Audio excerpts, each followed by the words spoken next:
Jamal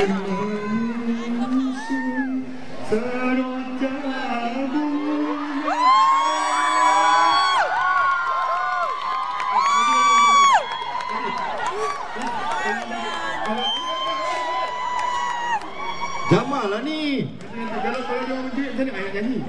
Relax. Saya tahu peminat Jamal banyak. Ya, Bro. Saya rasa Saya nak tanya kenapa Jamal keluar rambut dia macam keren-keren? Bukan, sebenarnya macam ni.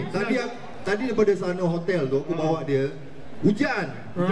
Jadi hujan pula aku pergi hair dryer kat toilet tadi. Habis jadi macam ni. tak, sebenarnya apa yang dia cakap ni semua tak betul. Tak betul. Sebenarnya saya daripada naik flight daripada Kuala Lumpur. Kau bawa Jamal sengau rupanya Memang dia sebenarnya angin ni. Dia apa ni, mengejek ke apa ni? Tak ada dia mengajuk je. Okey. Sebenarnya mungkin nak tahu rambut saya macam ni sebab masa saya naik flight tu kan, sebab saya dalam flight ni saya tak boleh nak duduk diam. Jadi saya cakap dengan pramugari itulah. Okey.